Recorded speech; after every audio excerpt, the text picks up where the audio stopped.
There have been more nationwide injunctions against President Trump in the last 2 months than both terms of George W. Bush, both terms of Barack Obama, and Joe Biden's term. And the only reason there's all these injunctions, Senator Cruz, is because he's violating the Constitution. Why would Trump-appointed judges... Why don't you file them in red districts? Senator Cruz. Why... What did you just say? Why don't you file them in red districts? Why are the Democrat attorneys general seeking out Senator Cruz, left-wing my blue esteemed colleague, Quite patient with One Senator second. Cruz's activities in this building. Senator Whitehouse. He's entitled to... I'm just going to ask for a point of order. Madam Klobuchar, Senator Klobuchar. Senator Moody, we have debates on this committee. They occur regularly. Let's let her have her time, and then we'll get back to that. If you want to wait, we'll get back to Senator Cruz. She's welcome to Senator answer the Klobuchar, question or go not. ahead. It's her choice. Go ahead. I'm so and I would excited encourage to you be to answer. following Senator Cruz once again. Excuse me? But I will say Excuse this. me? I didn't hear you. What did you say? To be following him. He and I have a long I was permitting you your time to continue. Oh, to be following him in order. Excuse me. Go ahead, Senator Klobuchar. During hearing. Go ahead, Senator That's what I'm Klobuchar. referring to. Go ahead. And I will take more than my time, since he's taken more than his time to yell at me. Go So ahead. what I I'll will mark the say time. is that I'm not yelling. I asked a question. Donald Trump himself has used his social media account, the White House account, to post an image of himself wearing a crown saying, "Long live the king." The issue is that we do not live in a kingdom, and Elon Musk is not his court jester. Senator Cruz. It's long been said that hypocrisy is the tribute that vice pays to virtue. I have to admit I'm enjoying listening to my Democrat colleagues suddenly discover the virtues of the rule of law after 4 years where they brazenly supported the most lawless Department of Justice and the most politically weaponized Department of Justice our nation has ever seen.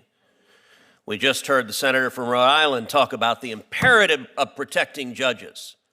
And yet not a single Democrat senator cared about the violent protesters that showed up outside Supreme Court justices' homes, including, I might note, female justices like Justice Amy Coney Barrett, threatening their family, and Joe Biden's attorney general didn't do a damn thing and refused to enforce the law to protect those judges. Why? Because he agreed with the violent protesters and he wanted to intimidate and threaten those judges. Professor Bray, under our Constitution,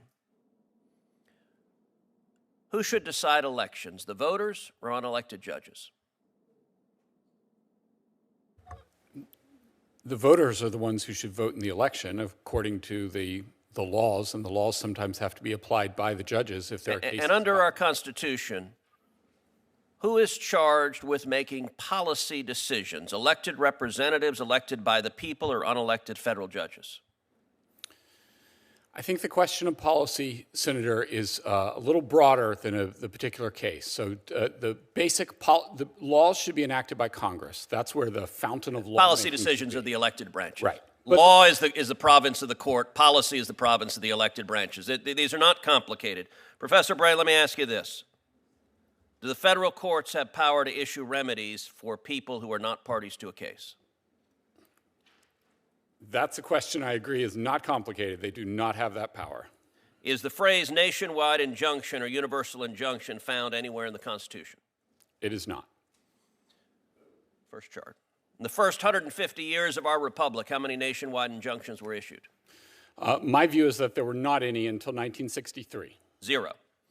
Now fast forward. How many nationwide injunctions were issued in the entire 20th century? It's a small number. I would think it would be a dozen, give or take. It's not large. 27, actually. Excluding Trump's first term, how many nationwide injunctions were issued in the last 20 years?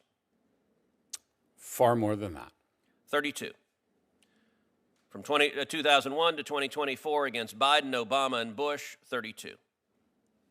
And how many nationwide injunctions have been issued in the last 2 months alone? There have been quite a few. 37. Let that sink in. There have been more nationwide injunctions in the past 2 months against President Trump than in the entire 20th century. There have been more nationwide injunctions against President Trump in the last 2 months than both terms of George W. Bush, both terms of Barack Obama, and Joe Biden's term. We saw during the Biden presidency lawfare, indicting President Trump 4 times, using the machinery of justice to attack him, and that was an attack on democracy, because Democrats today hate democracy. Democrats today are angry at the voters for re-electing Donald Trump and electing a Republican Senate and a Republican House, and they engaged in lawfare to stop democracy from operating. Understand, this is the second phase of lawfare. Second chart. This is the second phase of lawfare. Now that their efforts to indict President Trump and stop the voters from re-electing him have failed, they're going and seeking out individual radical judges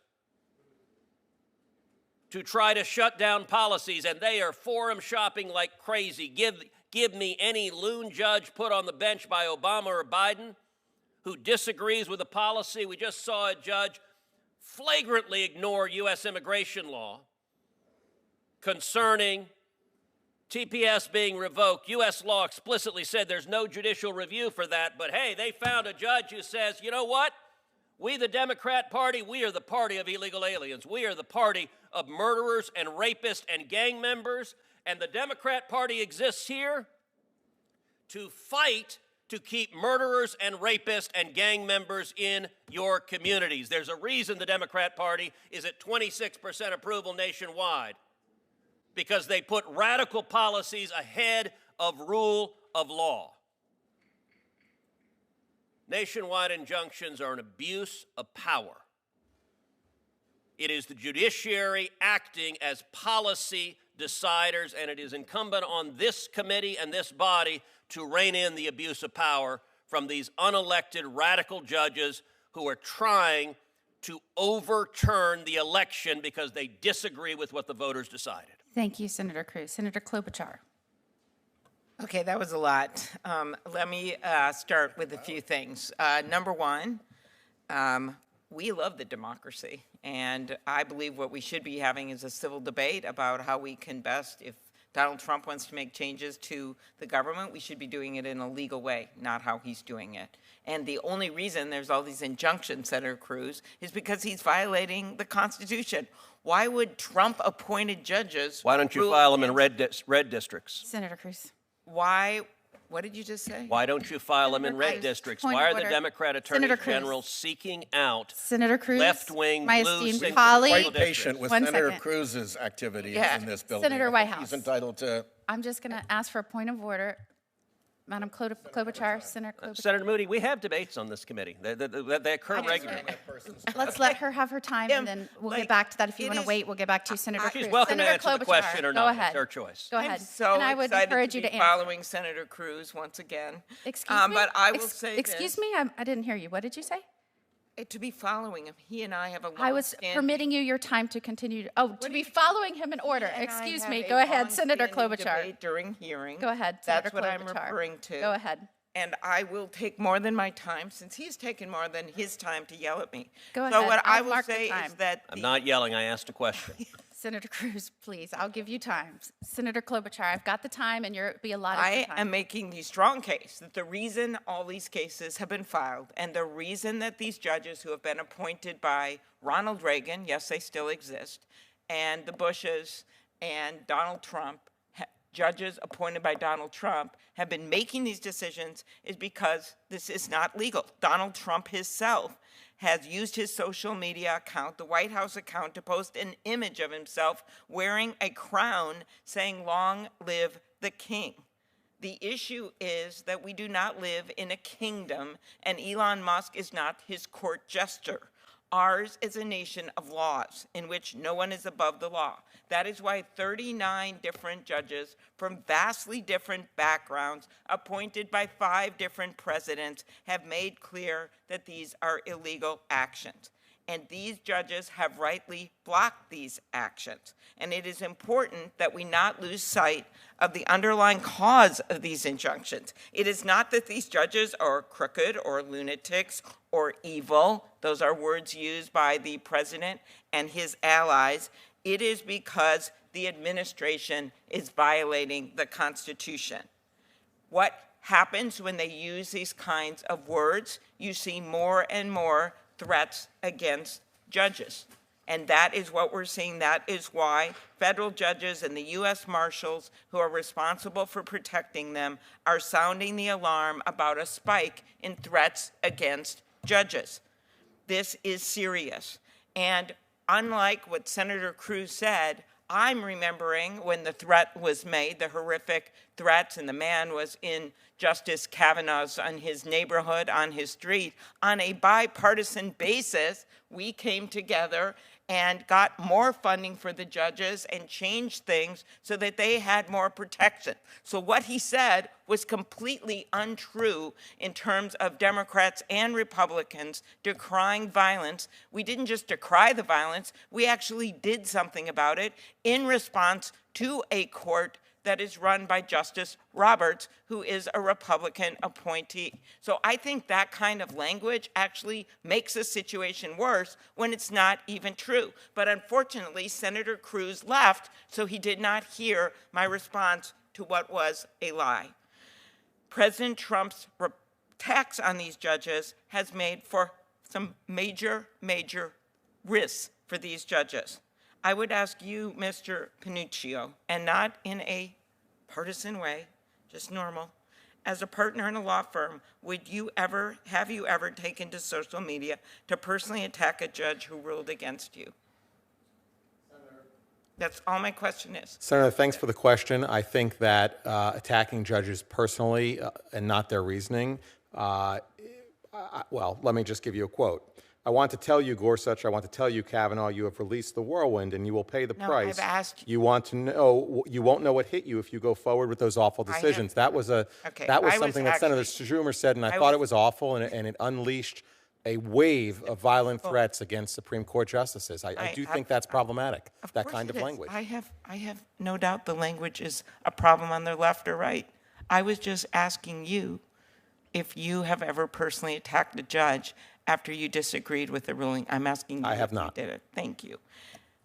And you believe that the proper recourse is to appeal when you disagree with the ruling? When I disagree with a ruling on behalf of a client, I appeal. Thank you. That was all I wanted. I was not going to criticize you. I believed that you would not have done this. And so that is my point. When people do this, and right now we have not just a random person on social media doing it, we have the President of the United States doing it.